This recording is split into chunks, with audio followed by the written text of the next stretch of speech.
therefore, to cut a long story short, having learned yourself away from reality, you have to give your brain a rest and let reality catch up with you. See? And then when your reality catches up with you, you start to understand. You start to understand it in a different way. For instance, you can learn the scriptures. And you know how the preachers teach scriptures. You study, you learn, and you play it back like a parrot. You don't understand it. The more you learn it, the less you understand it. The more you need interpretation from the preacher. Then you've got the preacher spirit operating in you hypnotically instead of your own. The spirit that gives you to understand becomes your spirit. It becomes your life. It becomes your fulfillment. It becomes who you are. See? It becomes your happiness here on earth, and it becomes your accomplishment in which you take no pride. Therefore, there is no conflict. You see what I'm saying? So, and you acknowledge the source. But this is the process you must come back to. Give your brain a rest. In other words, you're not guilty because you're not accomplishing something more. You're not guilty because you are not learning more like you think you ought to make yourself better. So you can have that little carrot in front of you leading you towards some hopeless hope. Yeah, right? As a matter of fact, I'm doing less now at work. And I'm beginning to see that maybe there's another reason why I'm there. I'm not into that prideful game anymore. But you're doing better. Yes, I'm doing much better. Yes, you are. Yes. You'll do less. Things are getting less complicated for you, aren't they? Yes. Things are becoming easy to see. Exactly. Where you once struggled with an idea and you had a think tank and you got guys together and you I guess that's what they do in scientific circles right. And you think and you struggle and you weigh one thing and you'll be able to see things in a lightning flash, just like that, light bulb going on. You can discover things. Oh, Einstein, he discovered the E equals mc squared. I think he discovered it in a dream. And then he knew what it meant too. But then nobody else understood it. It took the scientific community umpteen years for even to understand him, let alone accept it. When they finally understood him and finally accepted him, they all were wind-up toys, like people who learn the gospel. You see, they still didn't understand the way he understood it. He originated understanding. See, we must also originate. We must wait for our children to originate understanding, otherwise we kill them.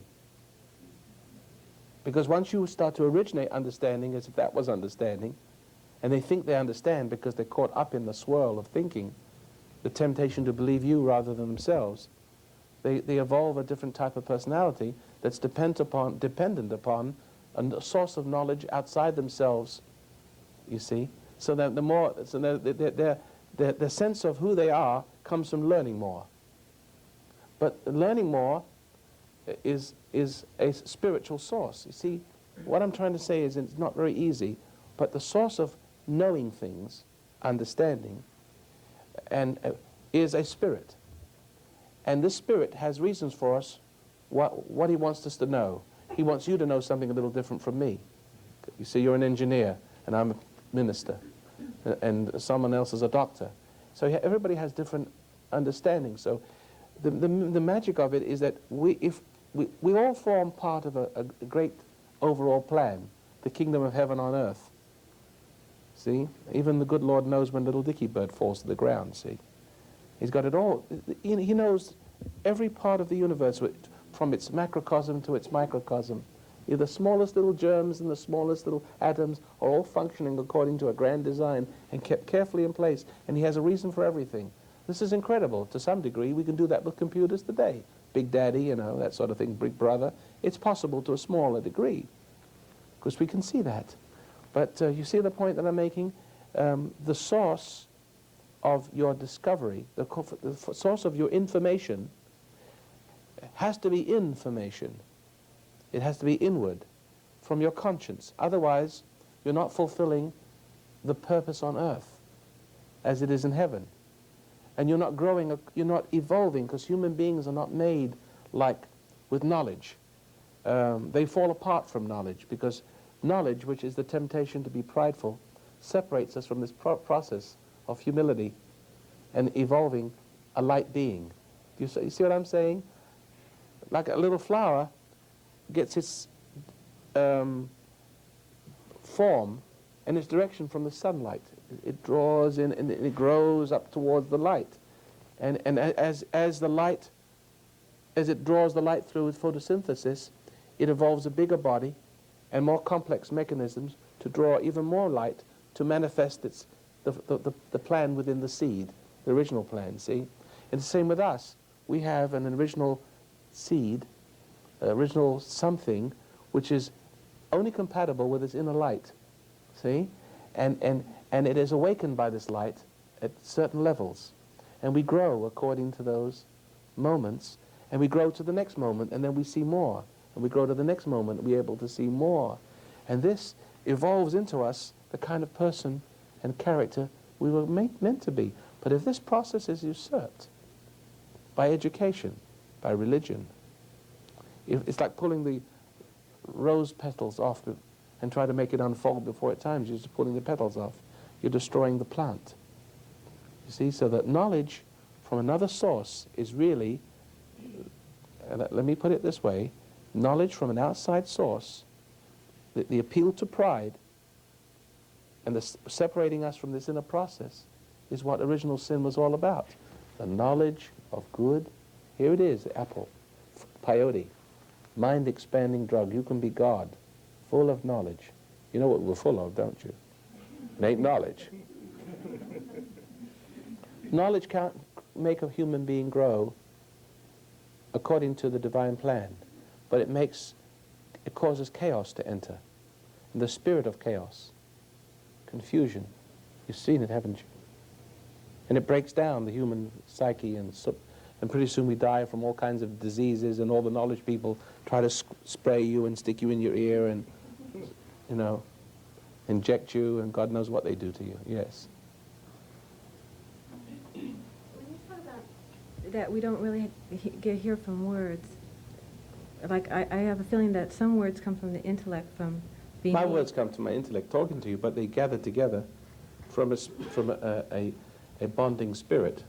They're collated. My words spring to attention